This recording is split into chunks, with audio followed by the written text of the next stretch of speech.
Bapak Ibu sekalian, saat perintah puasa itu diturunkan, hal pertama yang disampaikan oleh Nabi Sallallahu Alaihi Wasallam kepada para sahabat beliau pada masa itu dan berkelanjutan sampai kepada kita saat ini adalah menerangkan diantaranya tentang keutamaan Ramadan.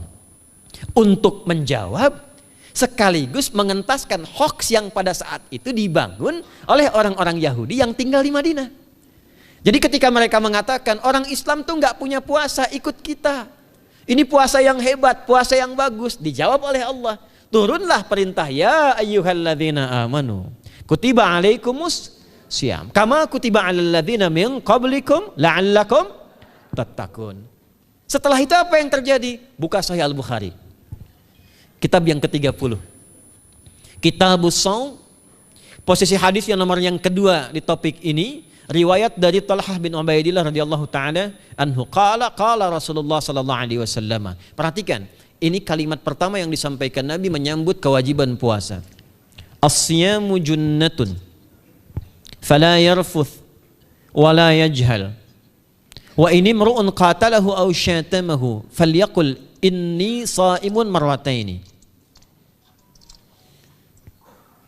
La khulufu famis sha'imi atyabu 'indallahi yaumal qiyamati min rihil miski yatruku ta'amahu wa syarabahu wa syahwatahu min ajli. Ini poinnya.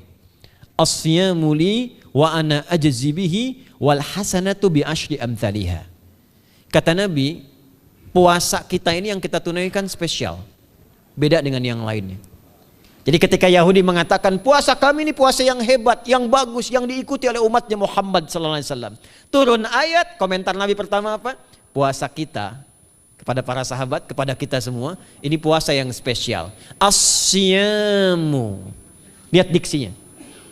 Awas Pak ya, Ibu jangan salah baca. As-siyam, bukan asyab. As-siyam. Disebutkan 9 kali dalam Al-Quran. Ada as-saum, ada as-siyam, itu beda. Kalau saum, sekali disebutkan dalam Al-Quran, surah 19 ayat 26. Saum itu masih umum, kata umum untuk menunjuk kata imsak, menahan secara umum. Bisa berarti puasa yang ada ketentuan aturan, bisa berarti menahan secara singkat. Apa saja yang bersifat menahan, itu saum namanya.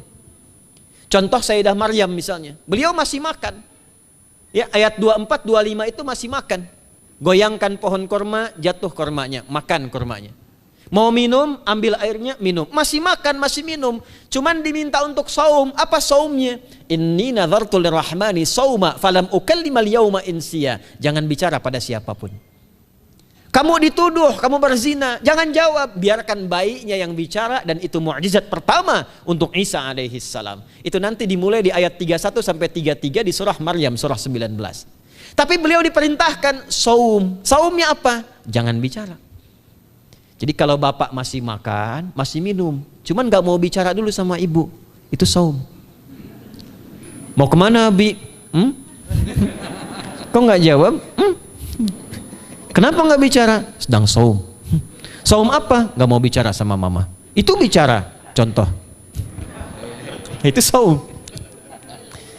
Kalau siam, 9 kali disebutkan dalam Al-Quran, itu khusus, spesifik. Ada aturannya, ada ketentuannya, nggak boleh sembarangan, nggak bisa kemudian seenak kita melakukannya. Ada ketentuan yang dibuatnya dan itu harus diikuti. Begitu diikuti, maka keagungan dan keistimewaan ibadah itu akan dilekatkan pada pelakunya. Dan menariknya, perintah puasa itu ketika turun ayatnya Al-Baqarah 183, kalimatnya bukan menggunakan saum tapi siyam. Ya ayyuhalladzina amanu kutiba alaikumus.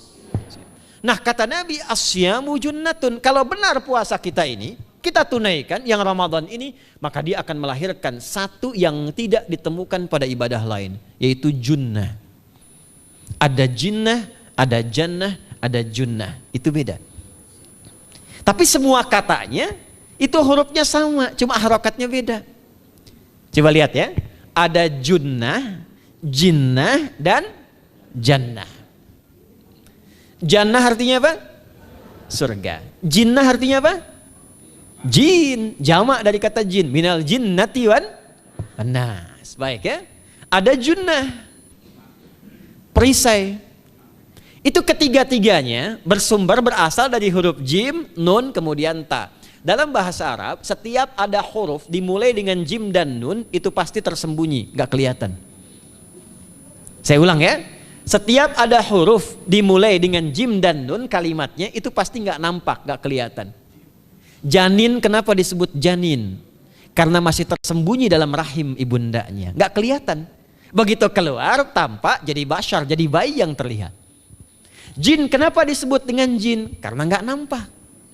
Makanya fitrah jin itu Pak, Ibu, fitrahnya tersembunyi. Jadi kalau ada jin melakukan penampakan, itu jin sedang punya masalah. Betul, itu nyata. Dan yang lebih punya masalah, ada orang-orang manusia yang mencari-cari penampakan jin. Itu sedang kurang sehat itu. Ya, betul, karena jin itu dipasangkan di Al-Quran dengan ins. 18 kali pasangan ini disebutkan, itu lawannya langsung. Jadi jin tersembunyi, ins nampak. Ins itu kelihatan, makanya makhluknya tampak. Jadi kalau ibu ada bapaknya pulang ke rumah sembunyi-sembunyi, itu bapak sedang menjadi bukan.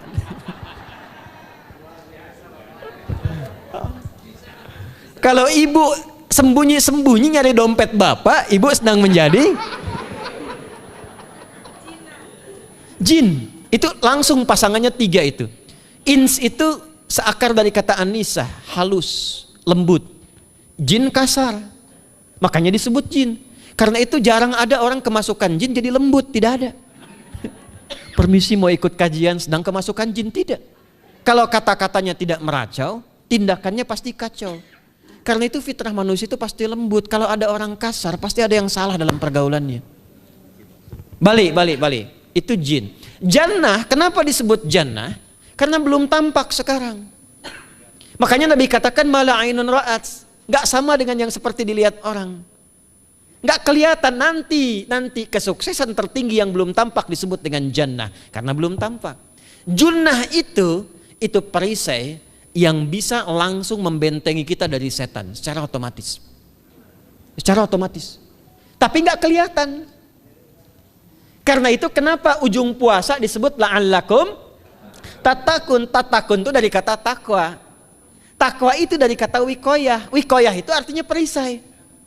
Nah, perisainya tidak tampak dalam diri kita. Tapi kalau terbiasa menunaikan ibadah puasa ini, kata Nabi, yang pertama kali akan terjadi pada orang yang puasanya benar, dia akan mendapatkan perlindungan berupa perisai dari Allah, hasil dari latihan puasanya yang dapat membentengi dia dari setan. Jadi ciri khas puasa Ramadan itu kalau sukses ditunaikan, itu akan terjauh dari godaan setan. Setan itu provokator yang memang hanya mengarahkan pada keburukan. Jadi dia nggak kenal benar. Lawannya malaikat. Malaikat nggak kenal salah, Pak. Nah, supaya terbentengi dari itu semua, kata Nabi SAW, kita itu dihadiahi sekarang oleh Allah. Satu ibadah yang kalau dilakukan ibadah itu akan mengakumulasi ibadah-ibadah yang lainnya, yang saat bersamaan dahsyatnya ibadah ini bisa menghadirkan junnah, perisai yang membentengi dari setan. Karena itu ketika dilakukan ibadahnya, saat yang bersamaan bisa ditahan maksiatnya, ditingkatkan amal solehnya. Setan kan ngajaknya pada yang salah kan? Malaikat ngajak pada yang soleh. Ramadan itu keutamaannya kalau sudah tiba Ramadan, itu selalu kita terdorong pada yang saleh dan tertahan untuk yang salah. Itu hebatnya puasa Ramadan. Kalau nggak percaya silahkan Pak Ibu sekalian. Cuman Ramadan yang saat datang waktunya bisa menghentikan orang berbuat maksiat. Nggak percaya cek. Orang yang punya sifat marah semarah-marahnya, itu saat Ramadan bisa berhenti marah. Buka jam 6 kurang seperempat ada yang provokasi. Dia bisa tahan marah tuh, istrinya bingung, tumben Pak nggak marah, ntar habis maghrib. Bisa ditahan. Orang dusta bisa nggak dusta.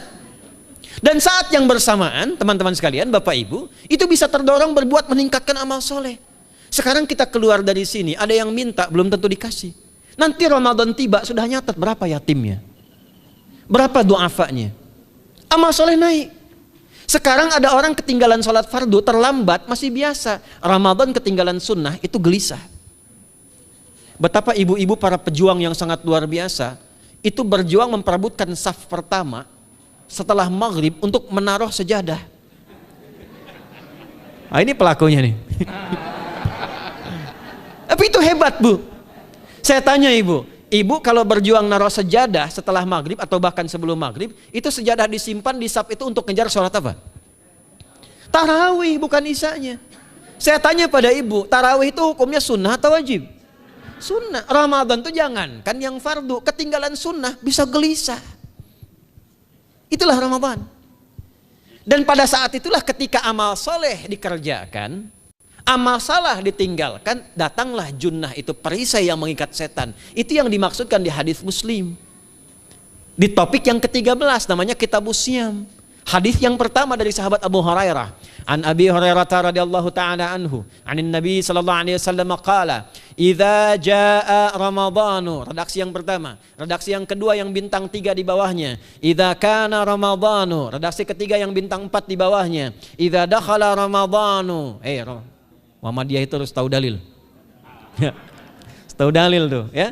Idza jaa Ramadhanu, idza kana Ramadhanu, idza dakhala Ramadhanu, futtihat abwabul jannati aw abwabur rahmati. Wa ghulliqat abwabun nari aw abwabu jahannam. Wa sulsilatis syayatinu aw sufidatis syayatin. Ini maknanya. Kalau Ramadan sudah tiba, kata Nabi, maka dibukakanlah pintu-pintu surga. Para ulama berbeda pendapat dalam tafsir tentang hadis ini. Pintu-pintu surga ada yang mengatakan real dibuka. Ada yang mengatakan dengan penafsiran metafor. Pintu surga itu pintunya lewat amalan. Ada 8 pintu surga kata Nabi dalam hadis yang lain, ya. Fil jannati thamaniyatu abwabin fiha babun yusamma ar-rayanu la yadkhuluhu illa as-shaimun fa idza dakhaluhu ughliqa. Di surga itu ada 8 pintu surga. 8 itu ternyata di hadis lain pintunya semua amal soleh. Ada pintu sholat, pintu puasa namanya ar-rayyan, ada pintu sedekah, pintu zakat, pintu haji. Jadi kita itu sekarang fastabiqul khairat. Kenapa ada moto fastabiqul khairat? Itu kan diambil dari Al-Baqarah ayat 148. Siapa yang pengen memburu surga, buru di amalannya. Mungkin gak semuanya bisa dikerjakan. Kalau tidak semuanya, ambil salah satu yang paling disukai, konsisten di situ. Walikulli wijhatun huwa muwalliha. Setiap orang pasti punya kecenderungan untuk beramal. Ada yang senang puasa, ada yang senang tahajud, ada yang senang sedekah. Fastabiqul khairat, silahkan berburu, berlomba untuk mengerjakan apa yang disenangi itu. Itulah pintu surganya. Nah, saat Ramadan, semua pintu surga itu dibuka, Pak. Makanya kita senang kerjakan, sholatnya meningkat, sedekah meningkat, ngaji Quran meningkat. Saat yang bersamaan pintu neraka ditutup. Ada berapa pintu neraka? Ada berapa? Kalau pintu surga berapa tadi? 8. Hadisnya jelas, sahih dalilnya. Pintu neraka berapa? Bukan. Pilih. 6 atau 8? Yang 6 angkat tangan. Bukan 6, bukan 8, 7. Dalilnya apa? Dalilnya Quran surah Al-Hijr, surah ke-15. Ayat ke-44. Surah ke-15 Al-Hijr ayat ke-44. Neraka ada 7 pintu. Dan dalam setiap pintunya nanti ada 19 malaikat yang menjaga. Alaiha tis'ata asyar. 7 pintu ini khusus Ramadan ditutup. Dan hati-hati, nama neraka itu ada 2 nanti. Neraka yang membakar, ini mungkin jadi baru informasinya bagi sementara orang. Neraka yang membakar dan neraka yang membekukan. Jadi ada 2 sifat. Saya ulang ya, neraka yang membakar dan neraka yang membekukan. Yang membakar disebut dengan Jahannam, yang membekukan disebut dengan Zamharir namanya. Zamharir. Jadi kalau ada orang masuk neraka, itu cuma 2 pilihannya, dibekukan atau dibakar. Jelas ya? Makanya kita dikasih pendahuluan, ada musim panas, musim dingin. Supaya merasakan, nih orang musim dingin nih pakai lapisan-lapisan baju. Musim panas cari pendingin. Kamu sekarang cari pendingin, kata Allah, di neraka nggak ada AC. Kamu sekarang pakai berlapis-lapis, di neraka beku. Jahannam itu nama apinya. Jadi nar yang membakar itu nama apinya Jahannam. Jahannam itu nama apinya. Untuk membedakan dengan api yang ada di dunia dan api yang bahan bakarnya jin dan setan saat diciptakan. Setan itu dicipta dari api. Ya, setan kan asalnya dari iblis. iblis dari jin. Setan Al-Baqarah ayat 36. Dari iblis Al-Baqarah 34. Iblis dari jin, Quran surah Al-Kahf ayat 50.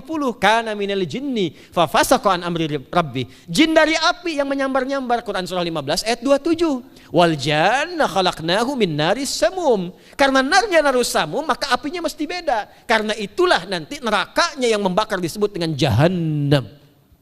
Pintunya 7, namanya banyak. Ada sa'ir, ada lava, ada neraka hutamah. 7 pintu, besarnya disebut dengan jahannam. Khusus Ramadan tutup.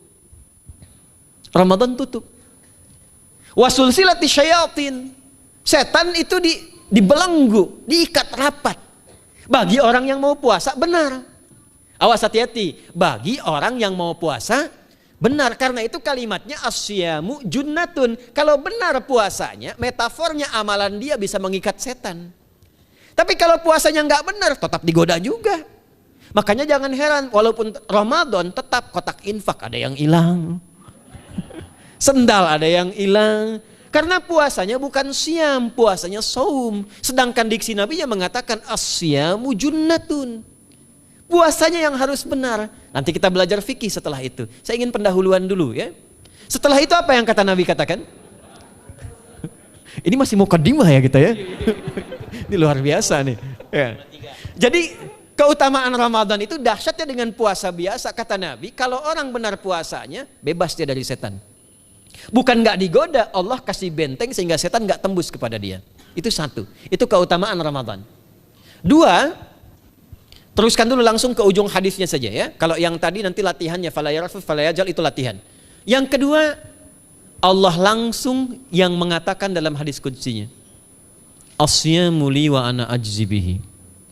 Khusus Ramadan, kalau ditunaikan dengan benar, maka semua yang puasa itu aku langsung yang memberikan takaran pahalanya. Sekarang kita hitung-hitungan dikit ya. Bapak Ibu kan senang hitung. Tadi bangun aja kan dihitung kan. Ya, dapatnya sekian, berkurangnya sekian, ya usahanya sekian. Sekarang kita ngitung pahala nih. Ada rumus hitung pahala dalam Al-Quran. Ya, saya tanya sebentar. Kalau satu kita kerjakan ibadah, pahalanya berapa? 10. Dalil. Apa dalilnya? Quran surah ke-6 ayat 160. Man jaa baik bil hasanati falahu asyru amthaliha. Siapa yang melakukan satu perbuatan hasanah. Hasanah itu perbuatan baik yang bernilai pahala. Itu hasanah namanya. Pahalanya disebut ajrun namanya. Lahum ajrun ghairu mamnun. Jadi perbuatan baik yang bernilai pahala disebut apa? Hasanah. Ya, eksekusinya, implementasinya disebut amal soleh. Pahalanya, hitungannya disebut ajrun namanya. Jamaknya disebut dengan ujur. Di setiap poinnya disebut dengan ajrun namanya. Nah, orang yang mengerjakan perbuatan baik berpotensi punya nilai pahala, itu setiap perbuatan baiknya 10 kebaikan. Contoh kita sholat nih, sehari berapa waktu? 5. Berapa rakaat? 17. Al-Fatihahnya 18 atau 19 kali? 17 kali ya. Kalau 18 kali berarti subuhnya 3 rakaat.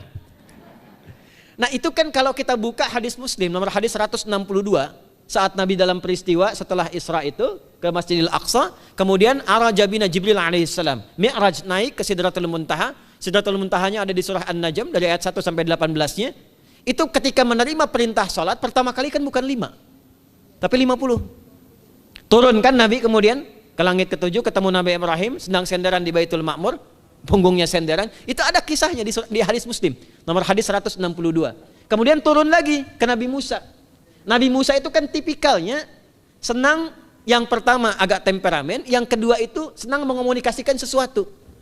Makanya ketika dengan Khidir alaihi salam itu senang, ya, kritisnya itu muncul kepada Nabi Muhammad ketika turun dari Sidratul Muntaha ke langit yang ke-6 itu ketemu Nabi Musa, ditanya, Muhammad SAW dapat apa tadi?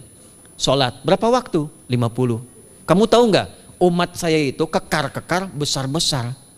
Segitu aja nggak kuat, apalagi umat kamu. Yang kayak kita sekarang nih. Minta lagi diskon sama Allah katanya. Naik tuh, minta lagi. Singkatnya 9 kali naik. Setiap naik dikurangi 5. 9 kali 5 berapa? 45. 50 kurangi 45 berapa? 5. Turunlah 5. Sampai 5 pun Nabi Musa masih komennya begini. Minta lagi aja diskon. Kata Nabi, saya kurang enak lah, malu saya. Sudah diberikan yang paling pokok 5. Dan itu pun belum selesai. Dengan senyumnya kemudian, lihat ini indahnya. setiap 5 itu Allah menetapkan setiap satunya punya 10 nilai. Jadi kalau kita kerjakan 5 waktu dikali 10 berapa? 50. Itulah dahsyatnya umat Nabi Muhammad karena keutamaan nabinya. Walaupun 5 nilainya tetap setara dengan yang umat Nabi Musa 50 kali. Karena itu keutamaan Nabi Muhammad itu sangat luar biasa. Sampai nanti dipuji Allah oleh begitu tinggi. Sifatnya, rasanya di ujung surah At-Taubah itu. Akhlaknya di surah Al-Qalam itu. Dan karena kemuliaan ini kita dapat barakahnya. Percikan keberkahannya. Apa itu? Ketika Ramadan yang puasa-puasa lain standar. Puasanya umat Muhammad SAW, setiap puasanya itu pahalanya dilipat gandakan tak terbatas. Allah langsung menilai keikhlasan pada hambanya. Paling minimal kalikan 10 kali lipat lagi dari hari biasa. Wal hasanatu bi asyri amthaliha. Jadi kalau sekarang baca Quran sekarang ini, satu hurufnya berapa? Tahu dari mana? Ya, di At-Tirmidzi nomor hadis 2910. Man qara'a harfan min kitabillahi falahu asyru hasanat. Setiap ada orang baca satu kitabullah dengan syarat dia mukmin, muslim, baca satu huruf dari kitabullah, dapat 10 kebaikan. Satu hurufnya 10, Bu, Pak. Walam aqul alif lam mim harfun, saya tidak katakan kata Nabi alif lam mim satu huruf. Walakin alifun harfun, lamun harfun, mimun harfun, wa likulli harfin asyru hasanat. Tapi alifnya satu huruf, lamnya satu huruf, mimnya satu huruf, setiap hurufnya 10 kebaikan. Saya kalau ada papan tulis, saya turunkan ini pakai syarah ilmu arud. Itu dahsyat lagi. Arud itu menuliskan apa yang dikatakan, bukan menuliskan simbol yang ditunjukkan. Jadi kalau kita bilang alif, tulis alif. Dan alif itu kan ada 3 huruf, hamzah, lam, fa. Hamzah berapa huruf? Tulis lagi hamzah. Itu baca Quran kalau ikhlas, pahalanya berlipat. Paling standar satu hurufnya 10. Dan hampir nggak ada orang baca Quran cuman 1 huruf. Nun. Udah dulu 10 lumayan. Nggak ada. Pasti banyak itu. Dan Ramadan lebih meningkat lagi. Dan dikalikan 10 lagi, itu paling standarnya 1 huruf 100, Pak, Bu. Makanya Ramadan tuh limpahan pahala. Rugi orang kalau nggak ibadah saat Ramadan itu. Nabi aja itu tadarusan Quran sekali khatam. Saat tahun meninggalnya 2 kali khatam untuk ngejar kemuliaan-kemuliaan contoh bagi kita. Itu Ramadan. Jadi ini yang pertama menjadikan kita mesti sadar Ramadan beda dengan bulan biasa. Maka disampaikan oleh Nabi yang pertama ada pelipat gandaan pahala. Yang kedua ada perisai yang bisa menjauhkan kita dari setan. Yang ketiga, saya tutup mukadimahnya. Yang ketiga, hanya Ramadan yang siang malam melahirkan ampunan Allah Subhanahu wa taala. Siang malam. Kita kalau mau nyari ampunan itu bisa kapanpun minta ampun. Tapi ada waktu-waktu yang sangat strategis dan tempat-tempat yang sangat efektif mempercepat mengabulkan doa. Contoh waktu misal sepertiga malam. Itu cepat terkabul doa, hadisnya qudsi. Di antara azan dan iqamah. Waktu singkat di waktu Jumat, ada yang menafsirkan antara duduk khutbah 1 dan 2, ada yang menafsirkan waktu asar menjelang ke maghrib. Dan itu nanti sepeninggal Nabi ada di antara istri Nabi SAW memburu waktu singkat yang luar biasa ini untuk berdoa. Hafal doanya ya. Allahumma kfina bihalalika an haramik wa aghdina bi ta'atika an ma'siyatik wa bi fadlika amman siwak. Itu dibiasakan di hari Jumat dibacakan. Ya, hafal nggak? Nah, nanti diputar lagi videonya ya, kan ini kita sampai ini lihat lagi. Ya, kembalikan. Ada yang sifatnya tempat. Mihrab itu mustajab. Makanya kenapa imam itu di mihrab? Karena mewakili makmum untuk berdoa. Karena itu pilih imam yang betul-betul paham fikih salat. Bagus bacaannya dan ngerti fikih salat supaya dia sebelum salat melihat ke belakang.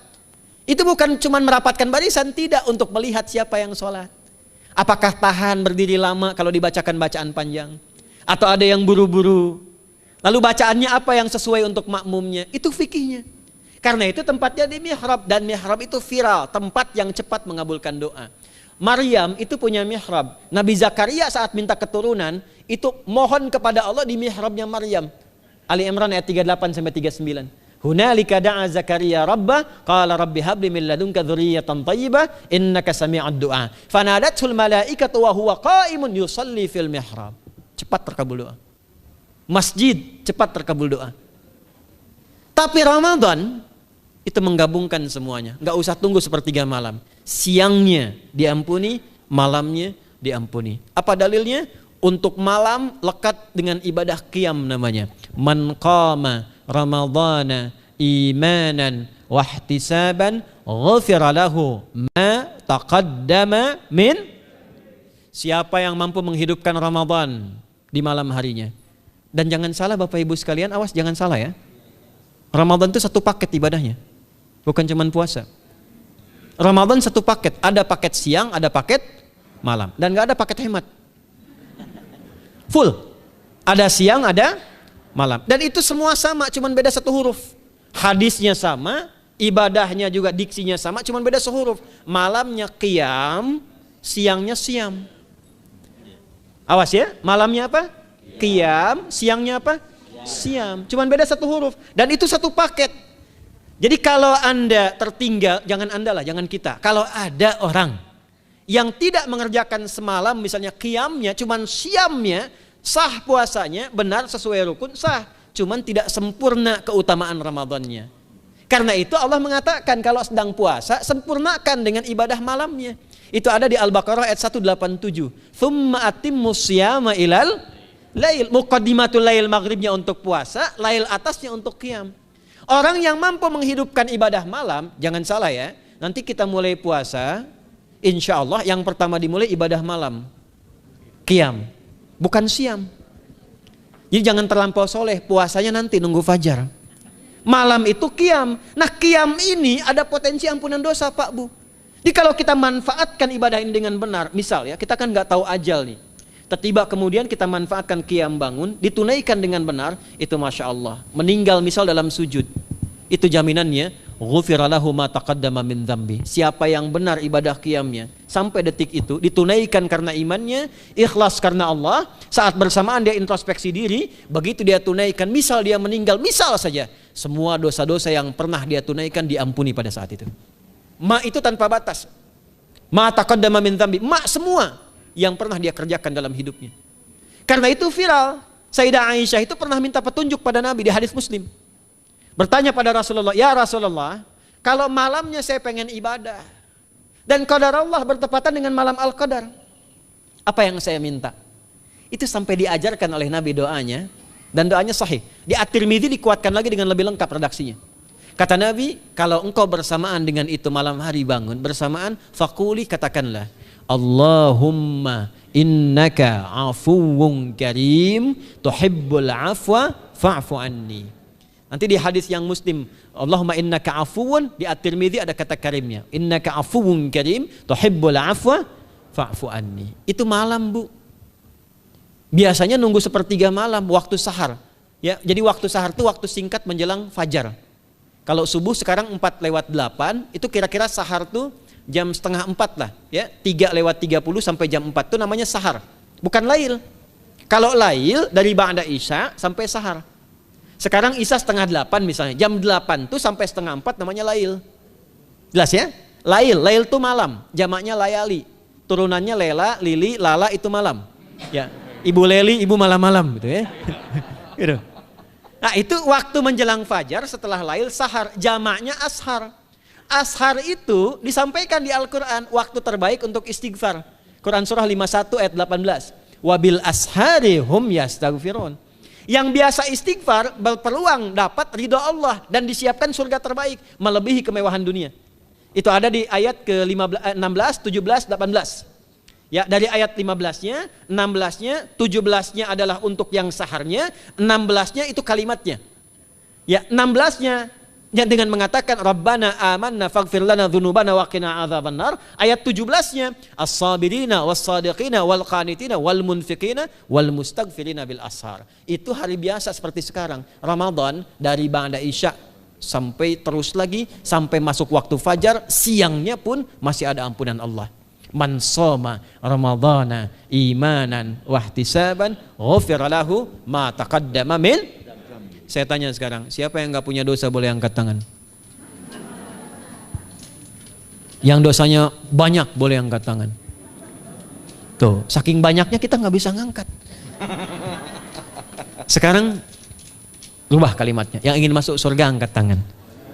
Insya Allah. Yang ingin surga Firdaus angkat tangan. Tuh. Maka ironi itu tampak dalam perilaku kita. pengen ke surga, tingkatan Firdaus, tapi ngaku dosa banyak. Itu dia. Maka Allah punya sifat Rahman dan Rahim. Rahman untuk dunia, Rahim untuk akhirat. Maka diberikanlah kesempatan Ramadan untuk menggugurkan semua dosa itu. Karena itulah Bapak Ibu sekalian, penting kita menyiapkan, karena nunggu Ramadan itu nggak mudah. Dan nggak semua orang itu akan sampai kepada momen yang dimaksudkan. Karena itulah malaikat Jibril itu langsung komen. Ya, jadi ada dua riwayat nih, Nabi yang berdoa, malaikat yang mengaminkan, ada malaikat yang berdoa, Nabi yang mengaminkan. Jadi Nabi akan naik memberikan tausiah di mimbarnya. Mimbar Nabi itu ada 3 gundakan. Begitu naik ke gundakan pertama, ada 3 gundakan. Lalu tibalah kemudian beliau bersabda. Ada riwayat Nabi yang berkata, malaikat mengaminkan. Ada riwayat sebaliknya, malaikat yang berkata, Nabi mengaminkan. Raghima anfu rajulin. Awas, hati-hati nih. Raghima anfu rajulin liman adraka ramadhana falam yughfar lahu. Terhina di hadapan Allah Subhanahu wa taala. Kotor dirinya. Bu'dan, jauh dari rahmat Allah. Liman adraka ramadhana, siapa yang sudah disampaikan ke bulan Ramadan falam yughfar lahu, tapi tak mampu mendapat ampunan Allah Subhanahu wa taala. Karena itulah saya ingin cepat. Satu, kenapa Ramadan istimewa? Karena ada ampunan Allah yang sangat luar biasa. Kenapa Ramadan istimewa? Karena ada pelipat gandaan pahala. Kenapa Ramadan istimewa? Karena ada peluang untuk menjauhkan dari setan. Dan yang terakhir, Ramadan istimewa karena semua waktu siang dan malam mempercepat terkabulnya doa. Itu yang dijamin di ayat 186 dalam rangkaian ayat Siyam dari ayat 183 sampai 187. Ayat 186-nya khusus untuk mempercepat terkabulnya doa. Wa idza sa'alaka 'ibadi 'anni fa inni qarib ujibu da'watad da'i idza da'an falyastajibu wal yu'minu bi la'allahum yarshudun. Tafsirnya apa? Hadis Nabi sallallahu alaihi wasallam, "Thalathatun la turaddu da'watuhum al-imamul 'adil was-sha'ima hatta yuftira wa da'watul mazlum." 3 golongan yang doanya sulit sekali ditolak. Yang pertama imam yang adil, yang kedua adalah orang puasa sampai berbuka, dan ketiga doa orang yang terzalimi.